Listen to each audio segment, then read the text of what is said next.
السلام علیکم دوستو، آج ہم آپ کو بتائیں گے گندم کے 3 نازک ترین اہم مراحل۔ کیا آپ جانتے ہیں کہ ان مراحل میں پانی کی کمی کی وجہ سے فصل پر منفی اثرات مرتب ہوتے ہیں؟ سب سے پہلے شگوفے نکلنے کا وقت، اس کے بعد آتا ہے گوب کا وقت، پھر دانہ بننے کی ابتدا۔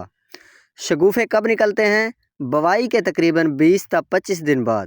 گوب کا وقت کب آتا ہے؟ بوائی کے 80 تا 90 دن بعد۔ اور دانہ بننے کی ابتدا کب شروع ہوتی ہے، یعنی کہ دودیا کب بنتا ہے؟ دودیا بوائی کے 125 سے 130 دن بعد بن جاتا ہے۔ گندم کے لیے فصل کی غذائی رہنمائی۔ گندم کے لیے ایک جامع مٹی کی جانچ، پتوں کی جانچ اور کھاد کا پروگرام بناتے وقت فصل کی ترقی کے درج ذیل اہم مراحل سے گزرنا پڑتا ہے۔ پودے لگانے سے پہلے کا مرحلہ۔ گندم کی بوائی سے پہلے مٹی کے مکمل ٹیسٹ کے ساتھ مٹی کی غذائیت کی سطح، نامیاتی مادے کی سطح اور پی ایچ کا اندازہ لگانا شروع کریں۔ یہ مرحلہ کسی بھی غذائیت کی کمی یا عدم توازن کی نشاندہی کرنے میں مدد کرتا ہے، جو کھاد کے پروگرام کے لیے ایک بنیادی لائن فراہم کرتا ہے۔ اس کے بعد آتا ہے بیج لگانے کا مرحلہ۔ ابتدائی نشوونما کے دوران گندم کو جڑوں کی نشوونما اور ابتدائی کھیتی کے لیے مناسب فاسفورس اور نائٹروجن کی ضرورت ہوتی ہے۔ ان غذائی اجزاء پر مشتمل ایک سٹارٹر کھاد لگانے پر غور کریں تاکہ بیج کی مضبوطی قیام عدم ہو۔ اس کے بعد آئیں گے کاشت کے مرحلے میں۔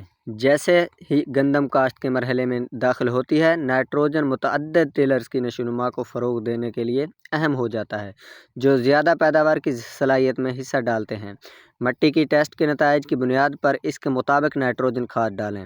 اس کے بعد تنے کی لمبائی کا مرحلہ، یعنی کہ تنے کی لمبائی کتنی ہوتی ہے۔ اس مرحلے میں گندم میں غذائیت کی زیادہ ضرورت ہوتی ہے، خاص طور پر نائٹروجن، فاسفورس اور پوٹاشیم۔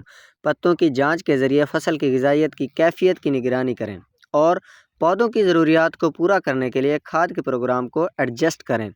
اس کے بعد بوٹنگ اور پیڈنگ سٹیج۔ بوٹنگ اور پیڈنگ سٹیج کے دوران مناسب غذائیت اناج کی تشکیل اور بھرنے کے لیے ضروری ہے۔ متوازن غذائی اجزاء کی سطح کو برقرار رکھنے پر توجہ مرکز کریں، خاص طور پر نائٹروجن، فاسفورس۔ پتوں کی جانچ کی سفارشات غذائی اجزاء کے درست استعمال کو یقینی بنانے میں مدد کرتی ہیں۔ پختگی کا مرحلہ۔ پختگی کا مرحلہ کیا ہوتا ہے؟ جیسے جیسے گندم پکتی ہے، غذائی اجزاء کی مقدار کم ہوتی جاتی ہے۔ غذائیت کے عدم توازن سے بچنے اور اناج کے معیار کو برقرار رکھنے کے لیے غذائی اجزاء کی سطح کا انتظام کرنا ضروری ہوتا ہے۔ اس کے بعد دوستو مٹی کی غذائیت، نامیاتی مادے اور پی ایچ کی سطحوں میں تبدیلیوں کی نگرانی کے لیے مٹی کی باقاعدہ جانچ سال میں کم از کم ایک بار کروائیں۔ فصل کی غذائیت کی کیفیت کا اندازہ لگانے اور کھاد کے پروگرام کو ٹھیک کرنے کے لیے نشوونما کے اہم مراحل کے دوران پتے کی جانچ کریں۔ اچھی طرح سے ڈیزائن شدہ مٹی کی جانچ، پتوں کی جانچ اور کھاد کے پروگرام کو استعمال کرنے سے گندم کے کاشتکار فصل کی غذائیت کو بہتر بنا سکتے ہیں، زیادہ پیداوار حاصل کر سکتے ہیں اور گندم کی مجموعی پیداوار کو بڑھا سکتے ہیں۔